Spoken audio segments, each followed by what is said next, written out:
Itulah. Baik, kita dulu. Dan untuk doa, Ibu minta Dinda pimpin teman-teman. Pendidikan agama hidup. Teman-teman, sebelum kita belajar, marilah kita berdoa bersama-sama. Berdoa dimulai. Nanya ngata lalangitan kambing kebetulan bulan raja tuntung matan akau. Kalian menjanakan ike, kebetar kemati, penyelamat utai penang mati, perintah sawe, paling jalan kerajaan hukum. Mengat ike tahu bujur kebujuran atau ajar minum mematai wang katikato. Mengarang tentang kasan ike berlaku, sahih.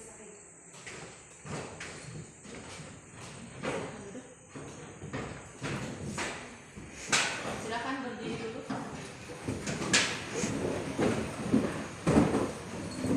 Biar lebih semangat slogannya ya. Oke. Pendidikan agama hidup. Berjiwa mulia is the best. Seperti yang Ibu sampaikan kemarin, hari ini kita akan membahas materi tentang Sabta Timira.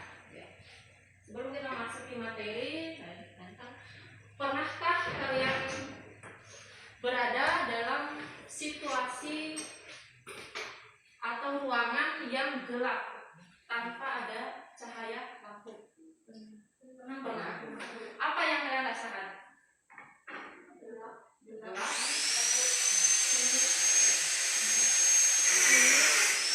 Ini gelap ya. Yang tentunya kalian sudah bisa melihat apapun di dalam ruangan tersebut. Karena tidak ada cahaya sama sekali. Begitu juga dengan materi yang nanti kita sampaikan pada siang hari ini, yaitu tentang Sabta Timira. Sabta Timira. Tujuan kita mempelajari Sabta Timira, yang pertama, peserta didik diharapkan mampu menjelaskan pengertian Sabta Timira. Tujuan yang kedua, peserta didik diharapkan mampu menyebutkan bagian-bagian dari Sabta Timira. Dan yang ketiga, peserta didik diharapkan mampu menyebutkan contoh-contoh Sabta Timira.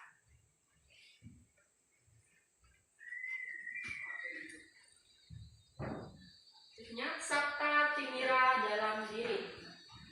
Kata Sabta Timira itu berasal dari bahasa Sanskerta, yaitu dari kata Sabta yang berarti tujuh dan Timira yang berarti gelap, suram atau alimia.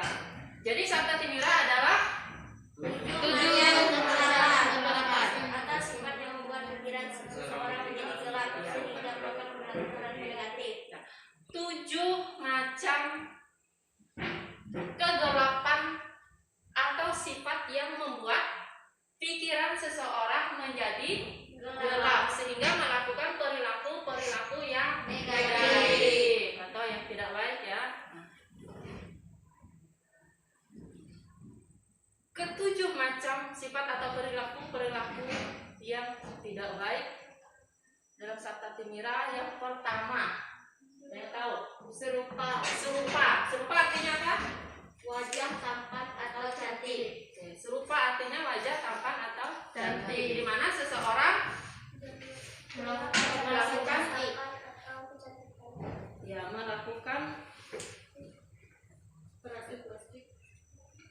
contohnya. Serupa artinya ketampanan atau kecantikan orang yang gelap akan rupa yang tampan atau cantik. Yang kedua, dana artinya Gelap karena kekayaan. Gelap karena Kekayaan. atau Uang. Yang ketiga, Guna. Gelap karena kepandaian. Gelap karena Kepandaian. Selanjutnya, Kulina. Gelap karena keturunan. Selanjutnya, Yohana.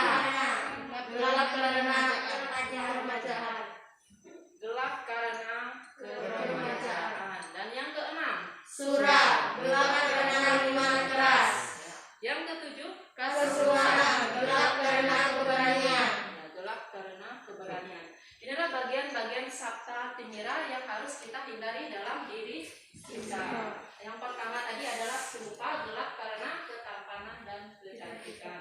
Yang kedua, dana, gelap karena uang atau kekayaan. Dan yang ketiga, guna, gelap karena kepandaian atau kepintaran. Yang keempat, kulina, gelap karena keturunan. Yang kelima, Yohana, gelap karena keremajaan. Dan yang keenam, Sura, gelap karena minuman keras. Dan yang ketujuh, Kasuruan, gelap karena keberanian. Bagaimana cara kita menghindari perilaku-perilaku dari Sabta Timira ini agar tidak berpengaruh negatif pada diri kita? Oke, ada yang bisa menjawab? Beribadah. Oke, yang pertama beribadah. Betul. Ada lagi? Berpikiran positif. Ya, berpikir yang positif. Ada lagi? Menegur perbuatan baik menjadi menegur perbuatan buruk menjadi baik. Menegur perbuatan buruk menjadi baik. Oke, baik semua ya. Cara kita menghindari perilaku negatif dari Sabta Timira. Yang pertama beribadah tadi, di mana kita mendekatkan diri kepada Sang Pencipta, Sang Hyang Widi atau Rani Hatala ya. Kalau kita semakin dekat kepada Sang Pencipta, otomatis akan timbul pikiran kita yang positif. Nah, dari pikiran yang positif akan keluar ke perkataan yang baik, positif juga. Nah, dari perkataan timbullah tindakan yang positif atau baik juga. Nah, itulah beberapa cara yang harus kita lakukan untuk menghindari perilaku negatif dari Sabta Timira.